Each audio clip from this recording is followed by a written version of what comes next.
Hello. Hi, Molly. How you doing? I'm good, thank you. How are you? Living my best life.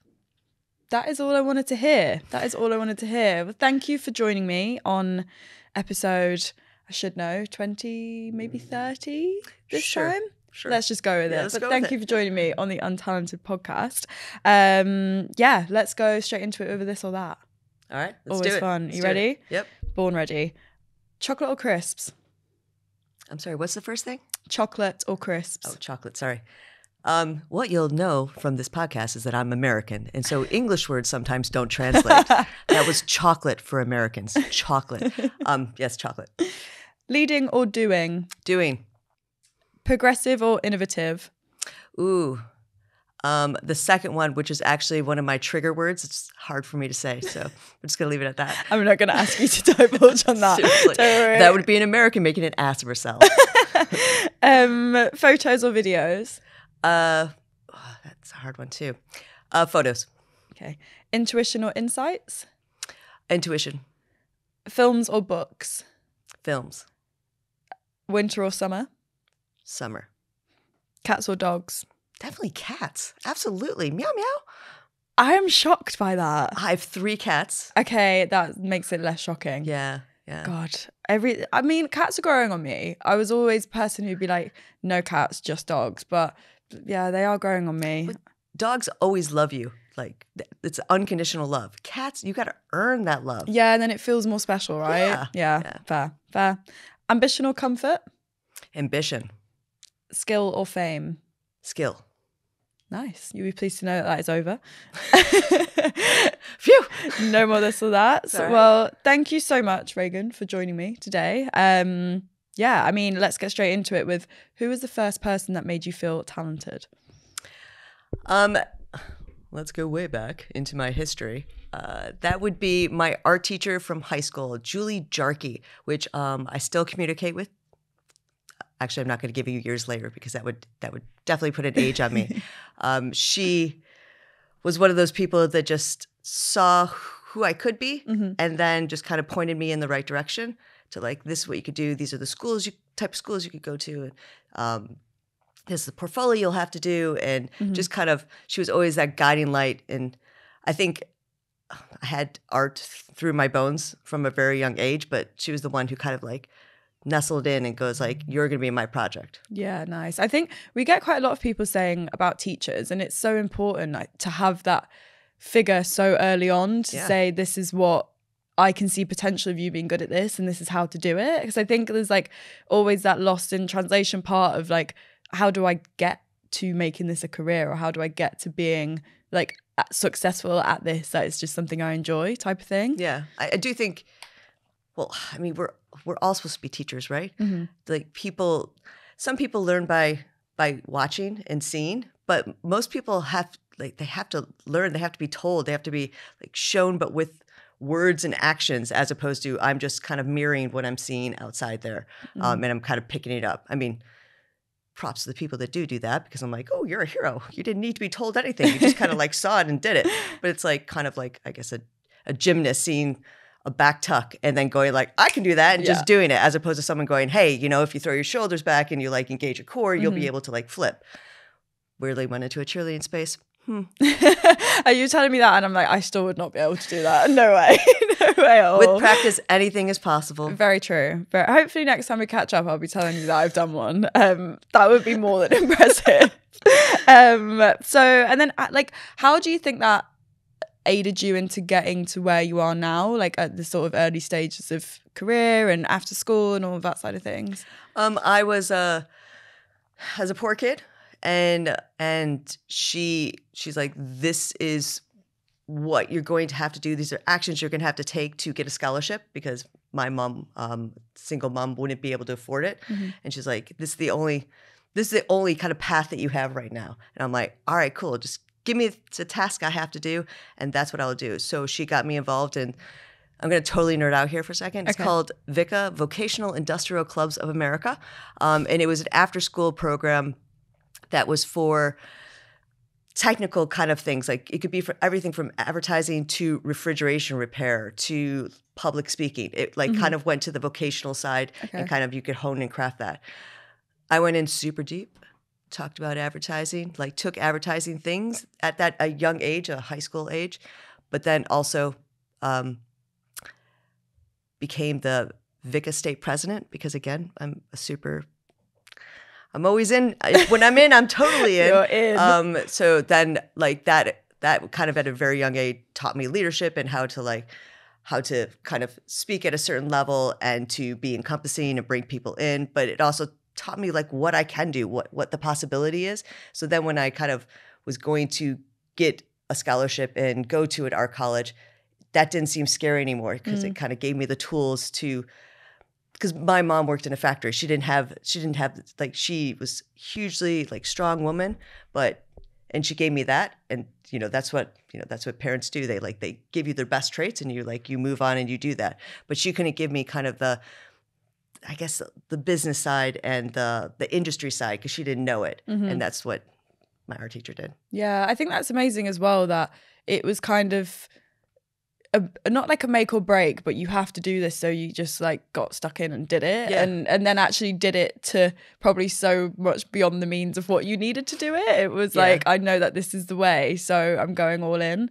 I'm a little bit of an overachiever that way, but if you're gonna do it, do it. Yeah. Like, don't go half-ass. What's the point? Yeah, so true. And I like as well, I think I've spoken to my sort of friends or colleagues about the parental side of things, of like there's so much stuff that you want to lean on them for advice and support, but you get to a certain age and you realize, wait, they actually just don't know. Yeah. Or they don't know how to support me on these conversations or have any idea like what it is that I need to do or how to do it. But then it's the flip side of what else they offer you in the support and everything like that. I remember kind of getting to that point and just thinking, oh God, they don't know everything and they can't help me with everything. Yeah. What am I meant to do? But I think, okay, the parents that succeed are the ones that go like, I don't know everything. And this is what I can help you in. And I can show you the path, or put someone in front of you who maybe knows someone who can actually help you. Because it's a lot easier, especially when you're young, for adults to kind of find other adults that might be in the industry that can, kind of lead you and guide you and give you a little bit more information. And that's what parenting is all about. I'm not the all-knowing. I mean, I'm a mom, but I don't know everything. So right now my son is totally into math, and my husband and I, who are both creative, we always joke that he's totally going to be a mathematician or even an accountant, and we'll be like, we've been trying to make these little creatives, and then this person has come out and is like totally like math nerd, and that's awesome. I love that. But it's like he has a totally different side of the brain that we don't get, and so I can't help him in that. I can only kind of put people in front of him that can help that. Yeah, and it's so interesting as well when, like you said, you kind of assume that you're gonna have these creative kids and they're gonna be the same, and then it's like, what? Wait a minute, you're like happened? A mad mathematician. God, that's brought back memories of me and my dad sitting at like our dining room table, slaving over my maths homework that neither of us understood on any level. It was kind of fine until I got to about 14, and it was like, I have no idea what this is either, and it was just the worst time. I am looking forward. I was actually really good at geometry because it's more of a visual math, so I'm looking forward to that part, whether or not I remember it, but I'm sure it will come back. But like trigonometry, I was like, I'm out. It's horrific. That used to actually give me nightmares at school. Like knowing that I had to do that the next day was awful. Yeah, but yeah. I'm sure someone out there is going, what? I love trig. It's great. Good for you. Yeah, whoever that person is, please let us know. And I may need a tutor soon. So just, reach out to me. Yeah, please get in touch. So you did you know about advertising before going on to that course, or was that your first sort of birth into it? I learned about advertising when I was 12, and I saw this really, now looking back, super lame commercial for Pepsi that had winged fighters that kind of went upside down, and one poured Pepsi into another one. Totally not feasible, obviously. And I'm like, that's amazing. And at that time, I was spending time at my father's for a weekend, and my stepmom goes, people make those. And I'm like, what? Because her brother happened to be in the business. And she's like, people come up with those ideas and they make those. And I'm like, boom. Mind blown. From that point on, 12 on, how do I do this? And just taking steps and finding people to tell me more. That's so amazing. My sister hated me for it. Yeah. And my brother, because they're like, you've always known what you wanted to do. It's not my fault, okay? It's not my fault. Pepsi got me from a very early age. It's Pepsi's fault. Yeah, I mean, it's Pepsi's fault. And by the way, I do not drink Pepsi. I'm a Coke person. I'm so happy you said that. Yeah. I would have been like, should we just stop? We should stop. Should we just stop this? I won't even drink it. I'm like, no, I'd rather not. It is mad though that you look back and think, that was probably a really lame ad, but how much it captivated you at that moment. Yeah, and to be fair, like that was advertising in the 80s. They probably were going for, it was right when Top Gun came out, like the first Top Gun. And it was, going for a younger generation. So actually they totally hit their target market because I'm like, what? This is amazing. Not that I would drink Pepsi, but like, drink soda. Like you'll be awesome. You might, fly planes one day. I don't know.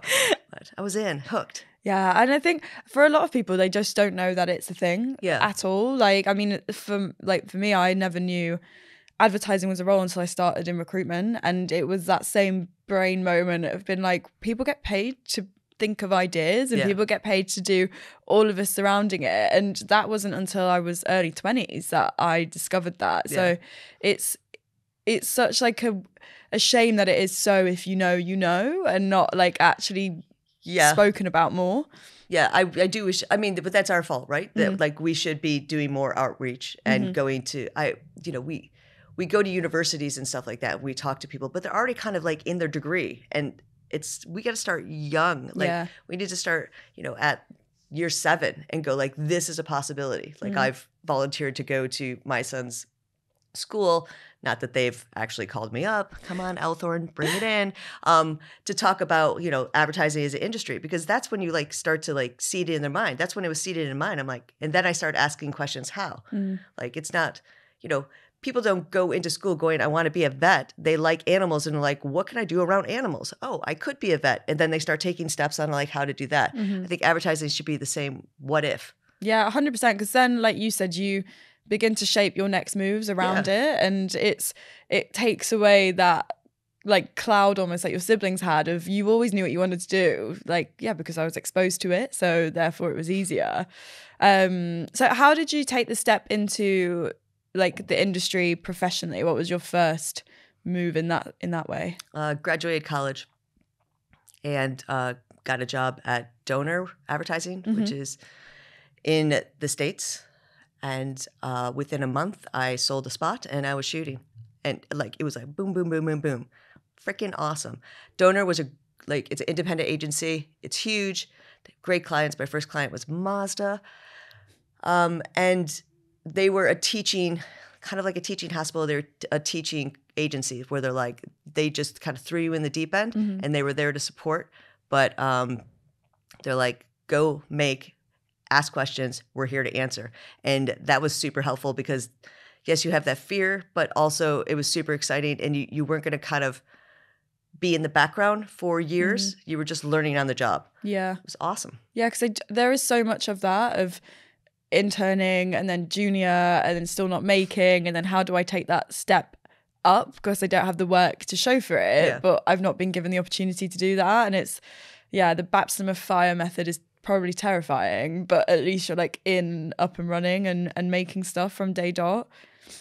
It's the old, I do think I will be throwing out a lot of like, it's an American thing, but it is, throw in the deep end. I want to go in, I want to learn everything about it, and I come out thriving. I know not everybody's like that, and I'm very willing to like kind of take someone on a slower journey if that's the journey they want. But you don't know until the first time you get thrown in, right? So I'm like, kind of jump in the pool, the creative pool, the first time. And if you kind of sink and you're not at least learning a lot, then we'll change paths and kind of like see if maybe you need to take something that's a little bit slower on your way up into making. But I do think everyone should just jump in the first time. Yeah, you kind of have to, don't you? Because if not, you never will. Yeah, it gets too big and scary the longer you put it off. Yeah, so true. And has that been like a part of your whole sort of journey of just been like roll your sleeves up and jump into the I'm a maker. Okay. And I'm a doer, and I want to do less talking, more action. one of the things, like we get into meetings where you're in a meeting, talk about the meeting that you just had. And I'm like, can I just start trying? And then I'll have questions and we'll be able to talk about this later. But right now it's just theoretical questions. Like once I start trying to figure it out and answer those problems, I'll have real questions that I'll need answered rather than like the kind of like, we're just talking about words on a page right now rather than talking about the storytelling I'm about to make. So I'm a big doer, and I've taken every job that way. Just go. There's a difference between men and women where like they say like, men only need to know like, what is it? Something like 20% of the CV, and women need to have like almost 100% before they'll go for something. I do kind of fall in the woman's side where I'm like, oh, I don't fulfill all these qualifications, which are usually ridiculous. I mean, we've all read the job descriptions where you're like, come on now, that's a superhero and a unicorn. What are you talking about? Let's be a little bit realistic. But there will be things I don't know how to do. And I'm like, I watched this TED Talk a long time ago, Amy Cuddy, and she's like, fake it until you believe it. And that really stuck with me because I'm like, not that you should fake everything, obviously, but like, it is deep inside. You probably can do it. You just think you can't. So it's like, there'll be a moment where you stop, you're just doing, and you're not faking anymore because you've already you've kind of made that transition. And I go in, I'm like, all right, cool. I'll fake it until I believe it. Yeah. And it's so important as well. Like we obviously see so many job specs, job descriptions, and I speak with people who I've actively sought out to speak to about roles, and I don't have this, or I don't have this, or I can't do this, and there's always going to be the element of you just kind of have to trust that you can and you will, and actually sometimes that your other skills and expertise may even outweigh the need for that. And yeah, I think a lot of people forget that job descriptions have everything and anything that they could ever possibly want in a person in there, which is, and they even know it's unrealistic. It's like, well, if we don't put it in there, then we'll never know if this person if you don't exists. ask, you don't know, right? Yeah, exactly. And they are allowed to ask for the world. But I mean, I'm sure you see it way more than I see it, but even you can see it like a template at certain agencies where you're like, oh, it's funny that they've just taken like kind of the bottom paragraph off the requirements. Like the CD has like, let's say 4 paragraphs. And then, as you go down to a senior creative, they've taken off the bottom paragraph. Yeah. And then you're like, it's amazing that like everybody has the same skills, but you just add a couple more. Like, come on, there's differences in each of those roles, and they should be looked at differently. 100%. Everything is so much more nuanced when you actually get into the weeds of it. And I think, like myself, I send a job spec very last resort if people ask for it, and it's like, actually, let's just have a conversation about this. And it's so much more natural, and I actually think it's more reassuring for that person because they're having a conversation about themselves and their skills rather than doing it as like a checklist, which they will not have because nobody has. So it's pretty crazy. So then I was keen to talk about, you've made quite a lot of pioneering work in the beauty space. There's the ad as early as 5 for Dove, the non-issue for L'Oréal Paris. Like, tell us about them, but also how did you get to them and how did they impact your career? Okay, so it wasn't just me. Obviously, there's of course. So it's a team that creates things. I didn't get into the beauty space until pretty far along into my career. It's probably done like 15 years, and all of a sudden, I went to McCann, London, and there was a space in the L'Oréal team. And I'm like, okay, cool. It's really hard. There's a lot of stereotypes when it comes to beauty, and especially beauty with female creatives, that you get a pink book. So like a lot of creatives, especially creatives that have kind of are more art director focused and have like good design, like a higher kind of luxury design skill, you kind of start getting shoved into that area. Yeah. And so you kind of stay away a little bit. But I'm like, you know what? Beauty can be done differently. I think obviously it's so generic to say, everything can be done differently. But beauty was kind of interpreted one way. And I went in and I had the ECD at the time, Rob Brown, who said, like, you could change it up. And I just came at briefs differently than the way people or creatives from the beginning like started their career in beauty and kind of were brought up in beauty did, because I had Mazda, Auto Trader, Verizon Wireless. Like, I was doing comedy in the Yeah. States and stuff like that. Just had different ways of tackling it. And I was an influencer on social. So I'm like, we need to be talking in the social space. Like, why are we just doing a TV ad? Like, I know those are important, but like, there's a whole world that's happening here and it's happening in our hand, and we're not speaking in this space. And this is when kind of influencers were coming up. And I'm like, this is our audience. These are humans I can relate to. I love that L'Oreal uses, people like Helen Mirren and Jane Fonda. Like, they're amazing people and amazing humans in real life too. But they're up here, they're superstars, right? Yeah, they're and we're not like relatable. An influencer, like I can relate to. That's someone that is authentically talking to me because I can see myself in that influencer. And so when we did things like True Match and we used 23 influencers to represent 23 shades, that was very different for the time. And then we got to the non-issue and we're like, how do we talk about ageism in a way that's not like, hey, here's Age Perfect. You can put this cream on your face and you'll look younger, which is kind of the opposite of what we're saying. We're like, we kind of looked at the whole category and said, like, wait a minute, like, women aren't represented here. Like, women of a certain age aren't represented here in print. And that's an unusual way to actually talk. I mean, L'Oreal obviously does a ton of ads, right? Yes. So, but they're seen in a certain way with a certain type. And we're like, what if there was a whole Vogue dedicated to talking about age in a new way? And having someone like Jane Fonda, who I think was 85 at the time, on the cover was completely new and completely unusual. And it stopped it and made people just consider and all of a sudden go like, wait a minute, I didn't realize. Now that I'm looking back at it, the media is only representing people a certain way. Because the thing is, it's like if it's in front of you, you're like, I don't know what's going on. And then someone goes, hey, do you know that's only like, below 30s on covers? And you're like, wait a minute. Actually, now that I look at it and I'm actually taking it in, I do notice that there's no representation when it comes to 50 plus. And that should change. And then as soon as you open that door, that window, so to speak, you go in, you're like, we need to make change. And they have had multiple covers after that, plus 50. I mean, they had one, what was she, 106?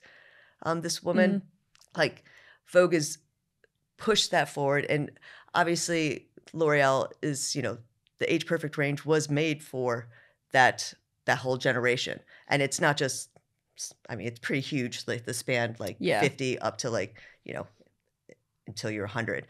And it's like, it was just a different way of talking about it. When it comes to Dove, obviously they're always paving the way for change. And a lot of times it just comes with things that are awareness. And that's great because, we need to be kind of showed like the damaging side of social or, the positive side of social, or like, what can be done and what changes we can make. But when it comes to the thing I worked on as early as 5, we found out that, little girls basically when this is for the States, by the way, by the time they get to school age, which is around 5, that's when they start to get discrimination for their natural hair. And that's horrifying to think that like from that young age and from that point on, they'll be told how they should and can wear their hair. And so that was in conjunction with the Crown Act to try to change the law. And we got it up to a certain point, but that's where you're like, wow, I can make work. And it's, by the way, it's not just the advert that did this. Like, it is the Crown Act that, was started by these wonderful women. But you can actually change laws based on, bringing awareness to something. And that's when you're like, oh shit, you can make a real difference with the work you do. Yeah. And not just, and by the way, like, I know I'm lucky that I can do that, but dude, I can sell some water too. And I'm cool with that. Like, you know what I'm saying? Like, it doesn't all have to be like changing the world type work. I think if you have a balance of doing things that are really big and then doing things that are fun or just memorable in a different way, kind of allows you to kind of just grow your storytelling. 100%. And I think we have this chat a lot of like, purpose doesn't mean changing the world. Purpose could mean to make someone laugh in the day. Like, it's such a big scale. But I think through both of those, what you just explained, it's so much more just about awareness of like, let me raise awareness for something and people will act on it, or people will hear it, or people will see it. Like you said about the media, you just don't think about the fact of the lack of representation because it's all you see and all you digest. And then when something so big makes such a stand, it takes that to then think, oh my God, how have I never realized this before? How did you, or how was like the journey of almost convincing L'Oreal to make that and do that and push that forward? How did that sort of go? Well, we created it we did a hack. Okay. And actually, I came up with that idea with my husband, which is the only time we worked together. The first and the last time we worked together. It was quite peaked at that. And no more. Yeah, you're like, that was amazing. Let's just leave it at that. And we went to it, and there was two ideas that came out of the hack that the clients liked. Okay. And there was a creative director, or was he ECD at the time, Julian, in France, and he kind of pushed. The client really liked them both, but liked one more, and he kind of pushed her to say like, "Hey, like I think this one's better." And then luckily we had another client who knew Edward Enfield, and kind of made that connection. Amazing. To Vogue. And then as soon as they heard, they're like, "Of course, why wouldn't we be doing this?" Like, and then as soon as you have like an editorial powerhouse like that on board with your idea, it is run. I mean, L'Oreal is actually very good about like how jobs come in and out. They're like, it's kind of a 3-month cycle in and out. And like, because beauty industry changes so fast, not the actual products themselves. I mean, there is innovation all the time, but like how it's represented and how it's talked about, I think it moves faster than most industries, which is awesome because you like can do things, at the rate of culture.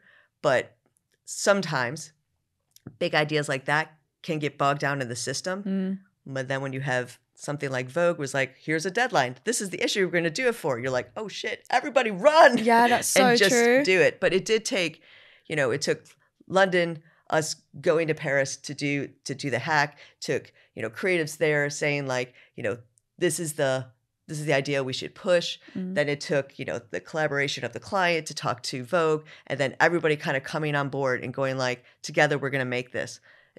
It really was like a symphony of one team, one dream. Yeah, and it's so beautiful as well when something like that, you don't really have time to think about it because you're just running with it and doing it. And then at the end, it's like, we made that.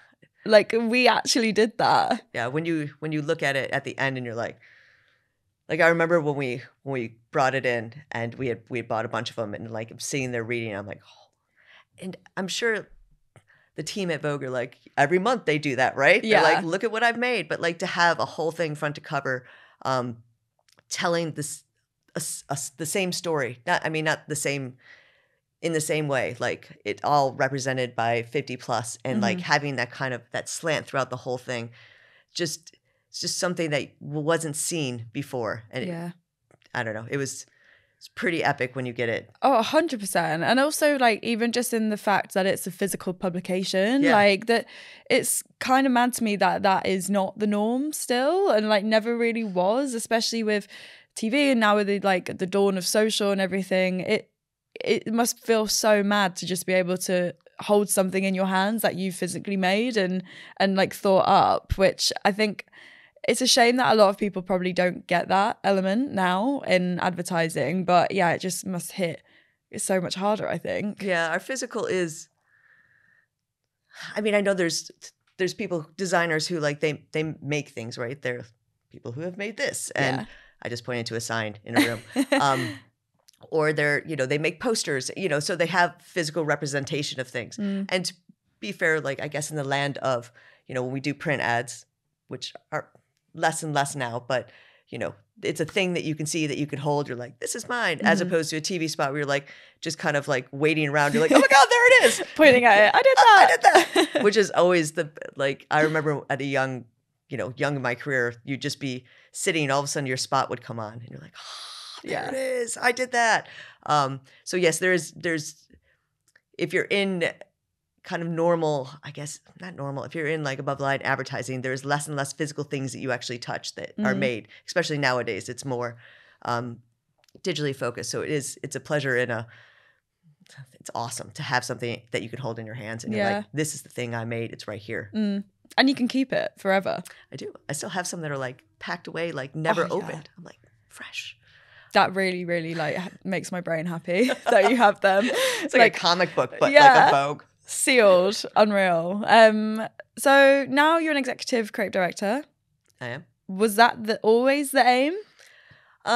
No. I mean, yeah, it was always kind of far away in my brain. I had become a creative director. I've been a creative director for quite some time, and then a global creative director, and I do feel like I had a skill for leading teams.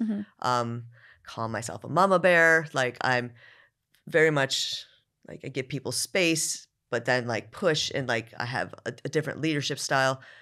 But I never thought I would be. It's imposter syndrome, right? I never thought I was good enough to be an ECD. I'm like, oh, it's just something. I'll just be the best global creative director I can be. And that's like, I'll just rock that role. And then I had two kind of agencies kind of come at me at the same time going like, we'd like you to be an ECD. And I was like, wait, what? Yeah. Like weird. I'm like, okay, so y'all think I'm ready for this. Yeah, if you think it, I'm not sure. I'm like, maybe I am. Maybe I am ready to take that next step into, kind of have the vision of an agency rather than just one client or several clients that I'm leading. And it kind of like was the first aha moment that maybe I can do this. I mean, obviously I can. I'm doing it right now. Hopefully, yay, doing a great job. But sometimes you need someone from the outside to say like, I know what you do and I see your worth or your talent. And I think you should be doing this.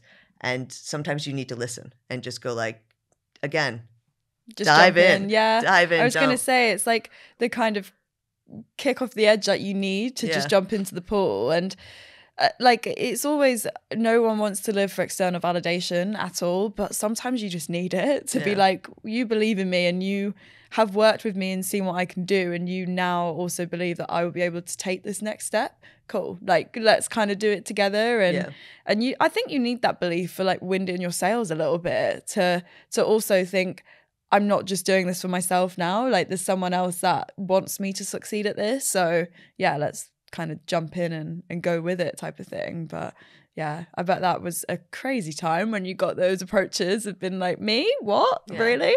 Little me? No, it's belief is hard and you can have your self-belief all you want and you can, but I think this happens more with women than men, but we almost are our worst enemy sometime, holding ourselves back because we're like, well, I've never done that, so how can I do that? Yeah. You're like, well, just freaking start doing it, and then you are doing it. Yeah. Again, let's see. We should actually have a counter. How many times I say just dive in, jump in the pool. You know what? I think I'm gonna like put that as a little header for us because it's just you have to just do it. Like just jump in, and then. So big part of your role is leadership, management, that side of things. And I think it seems to be something that it is something that you've spoken about a lot and written about a lot. And like, talk to us about that. How do you sort of encompass that in your current role? I think leadership is different for every person.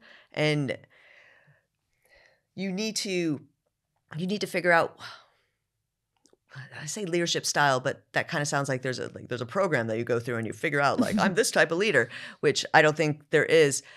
I basically saw different type of leaders. And to be fair, I saw a lot of leaders that I was like, I do not want to be like that. And I am a type of creative that can like take like harsh criticism and just like be inspired and be like, I would have been great in the military because I'm like, what? Just tell me what I need to do or yell at me. I can do it. But then I saw people crumble and break apart and not get built back up. And so I'm like, no, I'm going to be the leader who nurtures and cares for the creatives and giving them space to be the people they need to be and make sure that I am pushing them. And some people get pushed harder than others, but like realizing that they're not all the same and you can't just do one size does not fit all with creatives. I mean, we are emotional beasts and we are putting our heart on the line and realizing that they're kind of putting it all out there and then you're giving feedback, and hopefully it's constructive feedback, and sometimes it needs to be a little bit harsher feedback, but still with a constructive edge to it. And so then I'm like, okay, I'm going to build my own way to lead. And I did have, pitfalls along the way of like, maybe in the beginning, I probably gave too much space and people kind of took the piss, and just like, you give them, it's like, give them rope and like how much they give an inch, take a mile. Yeah. Yep. And some people did take a mile, and I'm like, all right, pull it back a little bit. But, I think that's a great thing about having experience in this career is like you learn and you evolve. And if you keep doing that, then hopefully by the end of your career, you're like, okay, I made a difference, and I found a way that was a really successful leadership style throughout the learning of different experiences. Yeah, for sure. And how have you found navigating that in a larger agency? I mean, it may be larger, but they're still individuals. So it's just kind of compartmentalizing the time that you spend. You can't focus on one thing and get sucked in too deep. You need to make sure you're kind of on the top of everything, and kind of dipping your toe in and then going like, I need to pull back, and now I need to make sure that this is being handled over here. And that's a hard lesson, especially I'm a maker. So I just want to get in, and I want to like, oh, how are we going to craft this? How are we going to, make this thing? And I'm like, nope, back off, Regan. Let them do it. And just, and stay up here and like, push where they need to be pushed, give them space when they need space. And I think probably most creatives that go through the journey of, being a junior all the way up to a CD and then an ECD have to go on that similar path. And it's like, at a CD level, you can still kind of make a lot more. But then you want to make sure you're not taking away like the making that should be done by younger. But I do think things have changed in creative where I think CDs need to still be makers because they have not learned everything they need to learn. Yeah. And also, there's not enough people in our industry. I feel like we're at a lack right now of numbers, and everybody needs to get stuck in and do, as opposed to some people think they go to CD and then all of a sudden they can just tell other people what to do. And I'm like, that's not being a CD. CD is, you're still making, you're still learning, but you're also learning how to be a leader. And you're like on that journey. Yeah, I think we always sort of look at it as leading by example almost. And like you said, knowing when to sort of jump in and firefight or be a bit more heavy on the doing, and when to let people kind of take those steps under your guidance. But I do think at that level, there is almost like a lack of learning that is given. It's just like, well, you're a CD now kind of thing. And actually that must be so hard to navigate and so hard to know when to sort of give up and step back, because that work is your baby and you don't want to. So it's such a kind of murky water thing that I hope is still progressing. I do think there's especially the transition between senior creative and CD, there's no playbook that they give you. They're like, welcome to the world of leading. And you're like, well, shit, now what do I do? And so there are the CDs that are kind of the micromanagers, and then the ones that like think that they just sit there at like some sort of weird creative throne and just like tell other people what to do. And then the people who are the makers, but still teaching, like they know that they have a teaching role and helping others, and then they step back and step in. And so it's all kind of learn by doing, as opposed to, which, I mean, honestly, like if there's like a hole in the industry, it's like, have like more leadership courses for senior creatives going like, okay, now you want to be a CD. This is the things that you have to tackle. These are the things you're going to have to handle. Because a lot of it, there is the management of people, but that's when you get like in deep with clients. Like, and that's when you should be, you're owning a brand at that point. And that's when like you are the figurehead to build that relationship, so the client will jump off a cliff with you, and go down that creative journey. And like that's a huge part of that role that people forget. Yeah, I think there are so many like different routes as a CD that who you could be, and like I think also there's not often a lot of space for people to realize which one they actually want or which one is more relevant to them or makes sense. It's kind of like, this is your job now, go ahead. And you kind of touched on it then, but do you think that this industry is less desirable than it once was? I don't know if it's less desirable, because I think it's changed. It's opened in that there are creators out there, and I mean creators on a social space that are like owning it and being reactive and like creating amazing things. They're not just like saying they're talking about a product, holding it up next to their face. Yeah. They're literally creating things, visuals that don't exist, creating edits and stuff like that. They're kind of looking at us going like, I can do that too. And I'm game on. And I can sometimes do it better. Yeah, and that's okay. Like I think we need to be challenged. I think there are endless ways to tell a story. And I think in advertising, we've been kind of honed and crafted to tell a story a certain way. And executions obviously are totally different, but we still have been, especially ones who have grown up in the land of like, we only had TV and print, and then we've kind of like gone on the social journey, but we've kind of like gone down the path of like, this is how we tell stories. And there's just another generation saying like, dude, I can do it a different way. And I can tell a story in a way that breaks all your kind of advertising rules.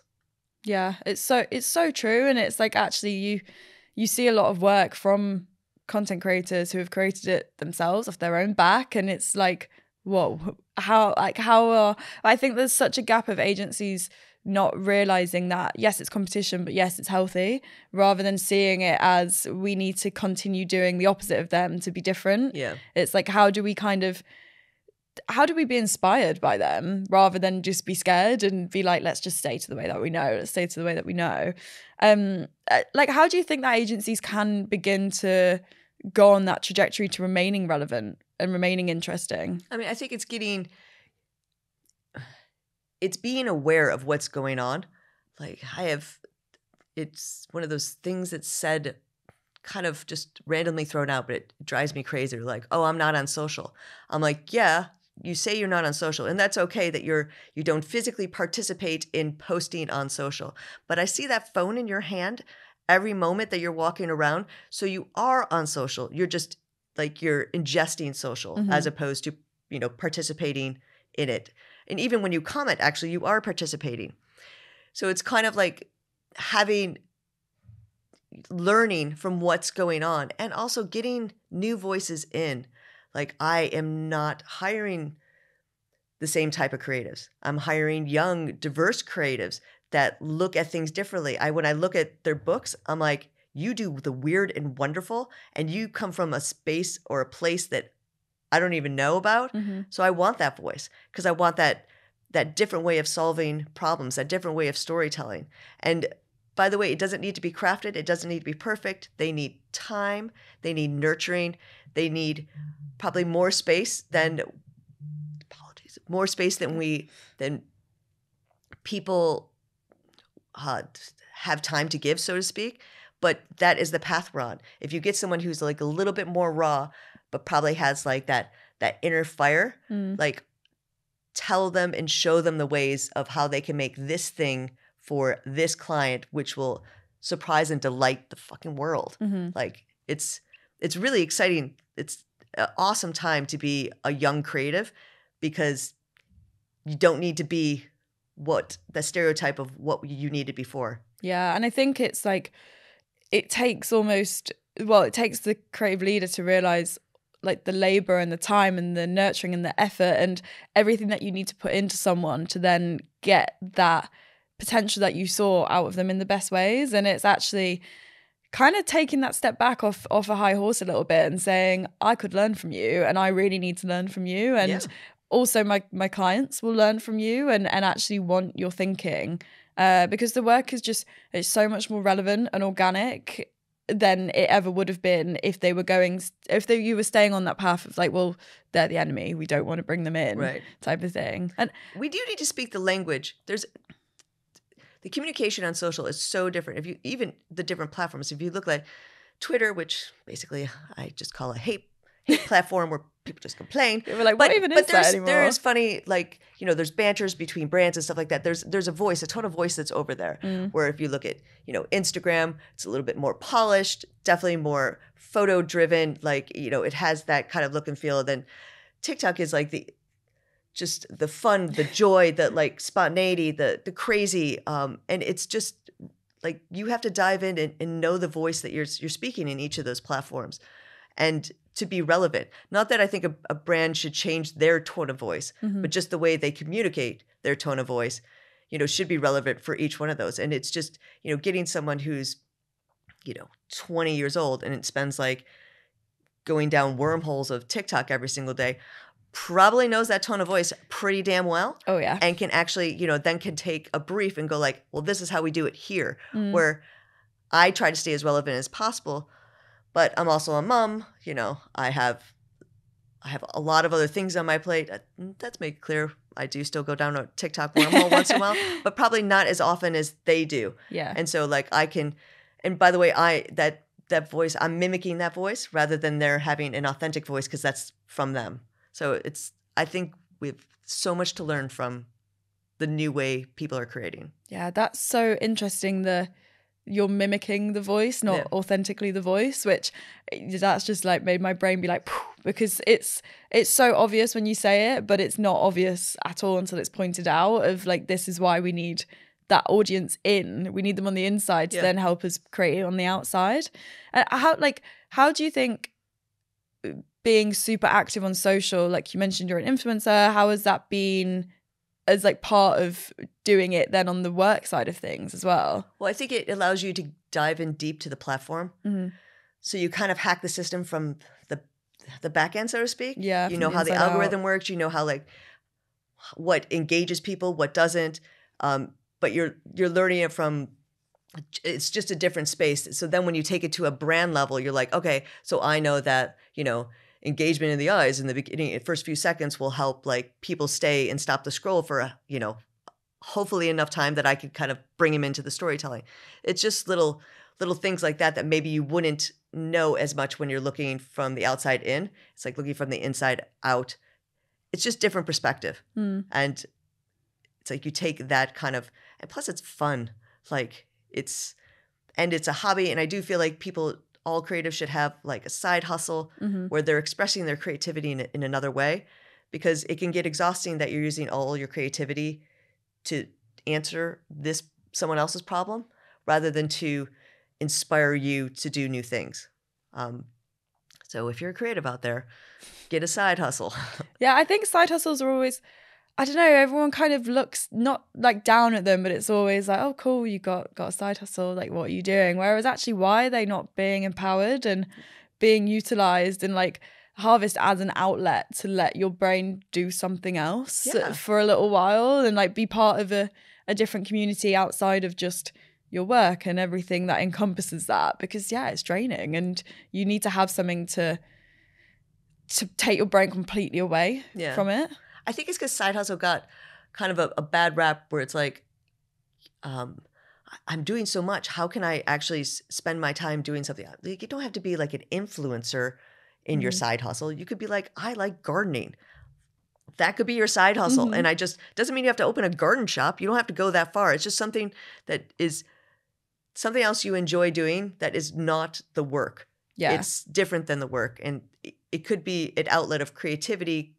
For instance, if you're a designer and you do art and you make posters and stuff like that to sell, like that technically is a side hustle that actually has a paying aspect, which is similar to your day job, but it's still it's a creative outlet. But it could be something totally different, like gardening or I don't know why I'm like in my head like shearing cats in like weird shapes. I don't like. If you find someone who does that, please let me know. But yeah, it's just a creative outlet. And I actually, when I'm chatting with creatives or looking at portfolios or whatever, I will always look to see if there's something, because it's also just another thing that you get to know the person more rather than just the work of what they've done. And it's like, oh my God, you shear cats. Well, this person at this agency also shears cats. Like, this is going to be excellent. Do you know what I mean? It's just an extra point. And something that is you and not what the industry has molded you to be or to sound like.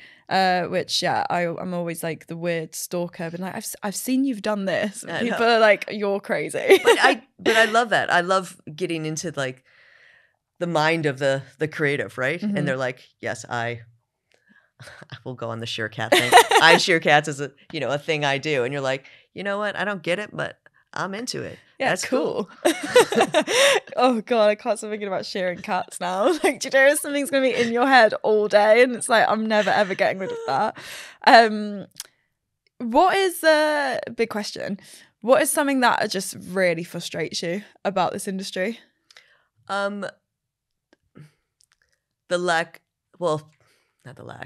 The complacency to evolve. Agencies get big and they get slow, and we're all saying the same thing. We need to evolve. We need to, rethink how we come up with creative, how we tell our stories. And then when you actually get into the process, it's like turning, someone had said it yesterday, it's like turning a giant ship, like trying to turn the Titanic.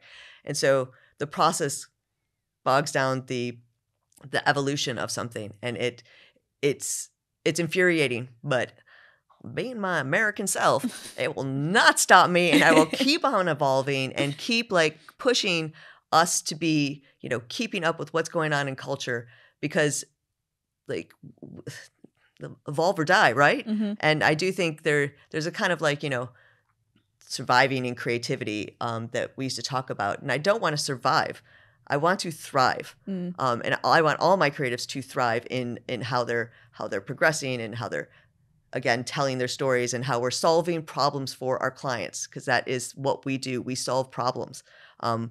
We do it through telling stories, or just buy one get one free, which sometimes you got to do. That's what I'm saying. But there's the evolution of how we do that.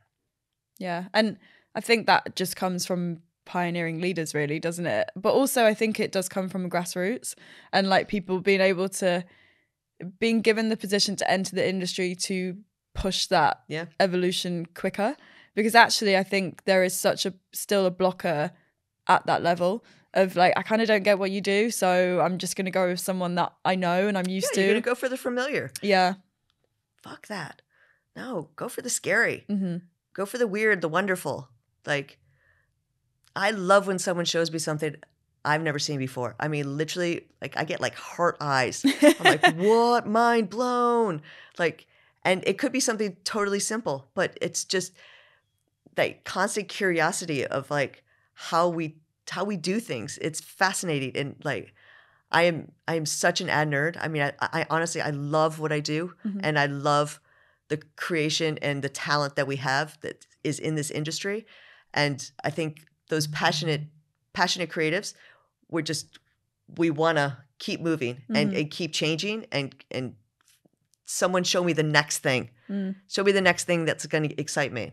I mean, remember when we all got excited about flash mob dancing? I mean, honestly, that was as big as we could go, but it was still something different. But now, you do something, it's like, now we have like fake out of home that's coming in, and still I'm like, bravo, like something different. Yeah. And I think it's like, it takes someone to embrace that rather than be just completely terrified. Yeah. Because there is such like a fine line, but it's like excitement and anxiety are the same emotion. It's just your brain. So it's like actually lean into the heart eyes emoji rather than like the spiral eyes emoji, which is now a firm favorite. Thank you, Apple, for releasing that one.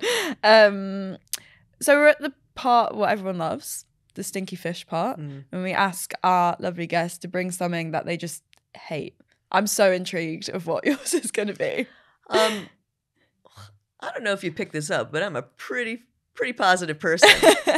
So I'm going to go with negativity. Okay. Because I don't like to, I need to talk about something in the abstract. I can't talk about a thing, or because then I feel like you're trash talking, and that's just not my jam at all. So I'll talk about an emotion that I do think can be a virus, and it can bring people down, and but what about this? But not in a curiosity way, in a just like, here's a roadblock, here's a roadblock, here's a roadblock. And I'm like, oh, if you just if you just stopped, and maybe it's my yoga self, if you just stopped and like pushed it away, like there is a path that will lead to the answer, but you are making it difficult by just focusing on the wrong things, the negative things, the like, it's not enough money, it's not enough time, it's not enough this. I'm like, dude, let's look at those as like a challenge. Like, cool, you put me in this little box. I'm going to rock it. Or like, yeah, it's not enough time. Let's see what we can do. And maybe that becomes the story that we sell on how fast we actually created this thing. Like, I just wish, like, if I had like one power in the world, it would be to take negativity away from people and just let them be able to like kind of like rid the clouds and see the light. I do say a lot that my world is sunshine and rainbows, but I will not apologize for being positive. And positivity spreads also, but like awesomeness. Yeah. And it's like such a weird sense of when people get negativity for being so positive, and it's like, well, actually, if you just lent into this, then you wouldn't be being negative about it. Like, allow the infectiousness of it, type of thing. And I think, yeah, it's so easy to get almost bogged down into that headspace. Well, it's not going to work because of this. But I think Ollie, who founded Unknown, he'll absolutely love the shout out because it's a positive one, of course. He always says, if you're coming at something with a negative angle, then you have to give a positive other thing that you could do instead. So, no, I'm unsure about this. How about we tackle it this way? Or how about we move forward in this sense? And I think that's something he's really bred into Unknown, and now how all of us sort of foresee problems, and there's always going to be something negative in your head, but actually, how do you overcome that with the sunshines and rainbows? Well, Ollie sounds super smart. There's a shout out to him. But it is, it's the path of clearing it out. If then, like, this is a problem, like, okay, well then something positive to countersuit that. I mean, I think, again, Ollie, genius. But let's not shout him out. Okay, let's not shout him out too much. All right. He's going to absolutely love it. But yeah, thank you so much for joining us, Regan. It's been amazing. I don't think I've ever spoken about showing cats quite so much, especially at 9 a.m. in the morning. But you know what? I'm into it, and maybe I'm going to look it up. Yeah, this has been awesome. Thanks, Molly. Thank you for having me. Been a pleasure.